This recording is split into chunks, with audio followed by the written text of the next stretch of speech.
ભારતમાં વિવિધ જાતના ફળો જોવા મળે છે અને અમુક જાણીતા છે તો અમુક અજાણ્યા છે.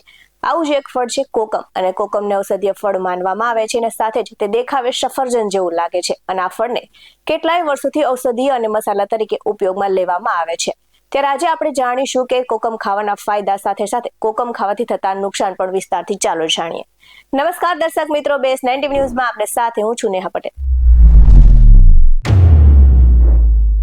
કોકમ શું છે? તો કોકમને ઔષધીય ફળ માનવામાં આવે છે અને તેનું વૈજ્ઞાનિક નામ ગાર્સિનિયા ઇન્ડિકા છે અને તે ગોવા અને ગુજરાતમાં જોવા મળે છે. તો વર્ષોથી ઔષધીય અને મસાલા તરીકે ઉપયોગમાં લેવામાં આવે છે અને તેના સેવનથી શરીરમાં ઠંડક મળવાની સાથે સાથે તમામ પ્રકારની શારીરિક સમસ્યાઓ માટે પણ તે ફાયદેમંદ ગણવામાં આવે છે. અને ત્યારે જ ફાયદેમંદ ગણવામાં આવે છે જ્યારે તેને જરૂરિયાત મુજબ સેવન કરવામાં આવે. તો કોકમ ફક્ત સ્વસ્થ રહેવા માટે જ મદદ નથી કરતું, પરંતુ વિવિધ સ્વાસ્થ્ય સમસ્યાઓને બહાર આપવામાં પણ મદદ કરે છે. તો ડાયરિયાની સ્થિતિમાં કોકમના ફળ ઘણા અંશે રાહત આપે છે અને હકીકતમાં કોકમ ફળમાં એન્ટી ડાયરિયલ ગુણો જોવા મળે છે, જેના કારણે તેના સેવનથી ડાયરિયાના ઉપચારમાં મદદ મળે છે. તો આવી સ્થિતિમાં કોકમ ફળનું જ્યુસ ડાયરિયાથી પીડાતા લોકો પી શકે છે અને આ સાથે જ કોકમમાં રહેલા એન્ટીઓક્સિડન્ટ ગુણો ત્વચાને અને સાથે જ તેમાં રહેલા ફ્રી રેડિકલ્સને ડેમેજ કરવાથી બચાવે છે. તો એટલા માટે જ ડોક્ટરની સલાહ અનુસાર આ ફળને સવારના સમયે ખાઈ શકાય છે. તો કોકમનું સેવન લીવર સંબંધિત સમસ્યાઓથી છુટકારો મેળવવામાં પણ મદદ કરે છે. પેટ ફૂલવું, કબજિયાત અને અપચોમાં પણ કોકમ ખાવાથી ફાયદા થાય છે.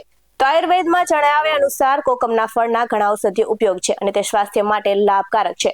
તો antioxidant, B complex, vitamin, magnesium અને પોટેશિયમના ભંડાર કોકમનો ઉપયોગ પાચક ટોનિક ઉપરાંત ફૂલેલા પેટની સારવાર માટે, અતિસારની સારવાર માટે, ચાંદા અને ચામડી પરના ચકમાને દૂર કરવા માટે કરવામાં આવે છે. તો કોકમને પરંપરાગત રીતે કુદરતી શીતક અને ગરમી સામે રક્ષણમાં મદદરૂપ થતું હોવાનું માનવામાં આવે છે અને કોકમમાં રહેલા ગુણો શરીરની રોગપ્રતિકારક શક્તિ વધારવામાં ફાયદેમંદ સાબિત થાય છે.